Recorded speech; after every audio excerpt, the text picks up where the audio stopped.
Estimo mucho las investigaciones de Juan José, las conozco, pero últimamente nos hemos especializado, digo nos, un grupo, en estudiar la resistencia indígena en el siglo que es XVI, fundamental en ese sentido. que nos condujo de alguna manera a descubrir lo que denominamos la utopía andina. De acuerdo. Y estoy bastante convencido, y creo que lo podemos aceptar, que la resistencia fue infructuosa en el siglo XVI. O sea, no tuvo éxito ni político ni militar. Hubo una resistencia, hubieron diversas resistencias en el siglo XVI. Claro, estamos hablando de la resistencia, por ejemplo, Taquionco, aspectos campesina, de Vilcabamba, étnica, rebelde de Vilcabamba, resistencias de tipo cultural, etcétera, ¿no? Lo interesante es preguntarse por qué la resistencia fue infructuosa en el siglo XVI, por qué no tuvo éxito. Yo creo que por muchas razones, por el carácter de nuevo de la sociedad, y en segundo lugar por una tercera razón que no tuve tiempo de explicar al inicio, que es una razón fundamental de la conquista, que los conquistados no entendieron lo que estaba sucediendo, no entendieron de la misma forma como Pizarro y sus aliados, sus socios, lo entendieron. El hecho mexicano y el hecho peruano muestra que ante la proximidad de los ejércitos europeos, la comprensión del lado indígena fue no de la misma manera, ni en el mismo nivel de racionalidad que manejaban los europeos. Pero eso, entonces, ese es un hecho muy importante. Manuel, a lo que dijimos al principio, que el imperio incaico estaba conformado por multitud de etnias y sociedades diversas, que no podían probablemente tener una comprensión única.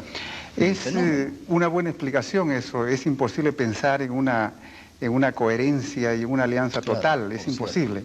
¿Tú qué piensas de eso, José Antonio, que ha planteado Manuel? Bueno, yo pienso, enterado sobre todo, o por investigación, o por lo que ha investigado Juan José, que un momento verdaderamente culminante de la resistencia y muy honroso es el de Manco Inca, ¿no? De manera que, viendo el asunto de cerca, han muerto más de 1000 españoles. Y al mismo tiempo, lo que se ve es que los españoles estuvieron, como ellos mismos dirían, a un tris de marcharse, sino de ser aniquilados. Claro, fundamentalmente, ¿no?, en el cerco del Cusco y de Lima, de 1536. Pero allí una vez más, estoy viendo yo que se trata de un imperio y no de una nación. Porque se lucha, pero no como podía luchar una nación, sino como lucha un imperio.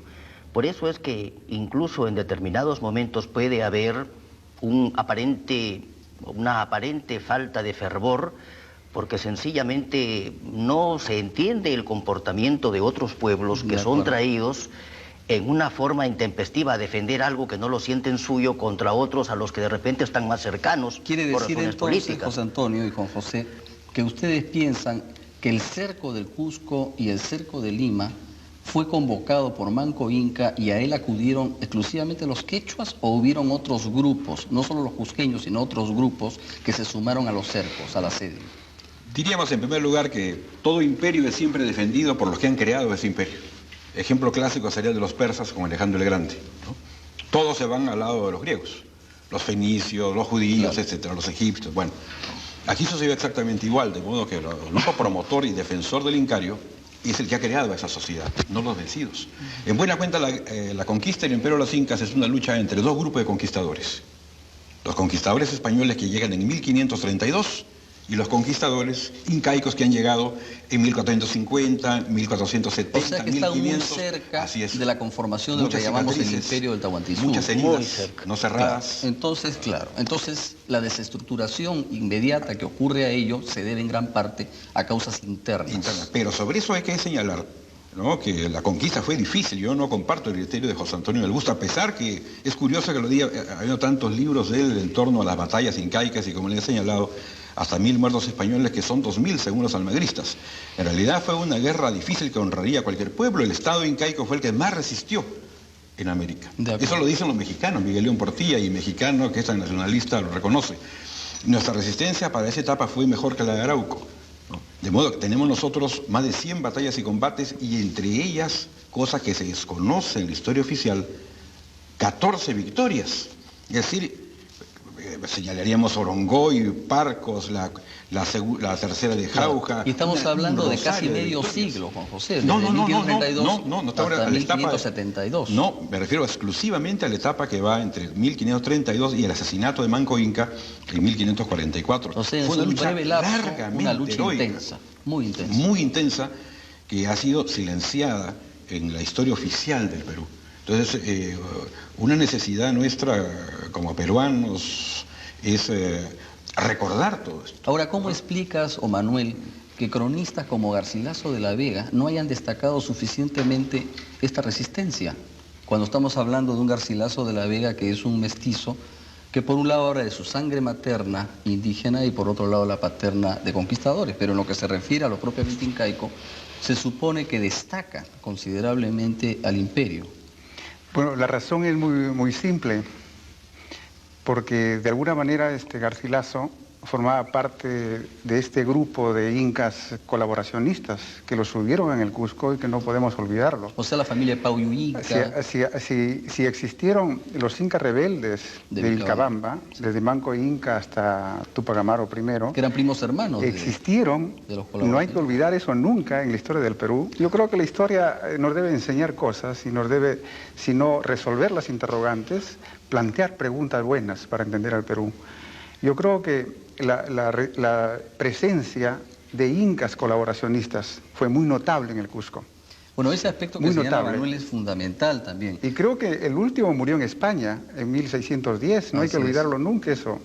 O sea que hay una división profunda en las panacas cusqueñas en el momento de los decenios iniciales de la colonización, en que se evidencia un deseo de estar con los españoles y españolizarse de parte de la familia de Pauyu Inca que vive en Colcampata, en el Cusco, es respetada por los estamentos mestizos y españoles e incas colaboracionistas de la ciudad frente a los rebeldes de Vilcabamba. Lo cual hay que juzgarlo en los términos de la época. Así es. Yo creo que en los términos de la época, que es el Renacimiento europeo, donde dominaban conceptos filosóficos diferentes a los actuales, era posible, como Garcilaso, ser pro-español y ser pro-inca, digamos. De acuerdo. Ahora, José Antonio, ¿qué consideración te merece la actitud de la corona de España, Carlos V y Felipe II, respecto de la resistencia de los incas, en particular de Vilcabamba? Bueno, es un fenómeno que se da solamente en el Perú. A España probablemente llega pues el 5%. Esta guerra es una guerra que empieza en 1536 con el cerco del Cusco y que por lo menos ese año tiene unas características que en todo igualan y aún superan a la Noche Triste mexicana, solo que es una noche que dura varios meses, ¿no? No es, cuando yo digo fácil, que no fue sangrienta, que no hubo resistencia, sino que gracias a la organización del imperio de los incas fue más fácil, porque tomando los puntos organizados, todos los que estaban abajo, entonces inmediatamente llegaban también a la paz.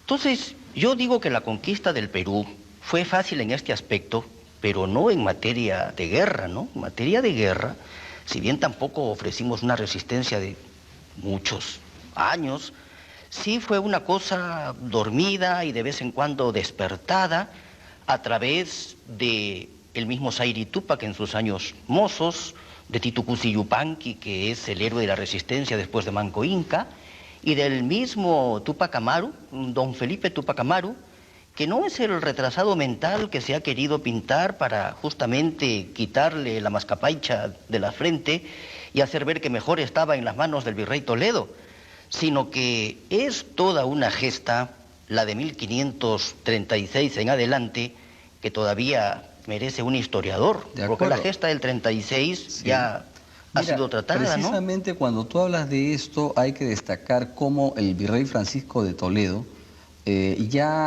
prácticamente impaciente con respecto a lo que pasa en Vilcabamba, quiere acusar de tiranos a los incas, porque no le queda más argumento probablemente para poder enfrentar esa resistencia que él veía tan peligrosa, un estado dentro de otro estado, y que él quería aniquilar por la fuerza de las armas, y que la corona de España bajo Felipe II pretendía que lo atrajese con invitaciones más bien políticas y de otro orden. Yo creo que esta actitud de Toledo es interesante revisarla, tildar de tiranos a los incas. ¿Qué te parece a ti eso, Juan José?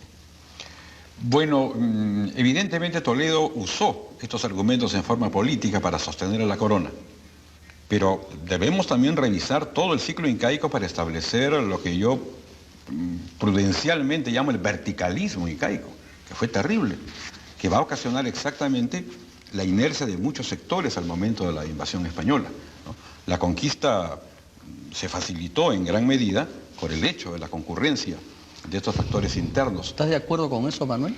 ¿Con el verticalismo inca? Creo que sí, que había un gran despotismo inca. Y yo me atrevería a decir, aunque el tiempo es muy breve y podría quedar una imagen un poco no completa, que en el siglo XVI hubo mucho colaboracionismo en México y en el Perú, para no quedarnos ¿Estamos en el hablando Perú. de colaboración incaico o solamente de los pueblos que no eran incas? Colaboracionismo de parte de una línea de descendientes de Huayna Cápac, que era la de Melchor Carlos Inca, y colaboracionismo de muchos linajes no incas que no aceptaban la conquista.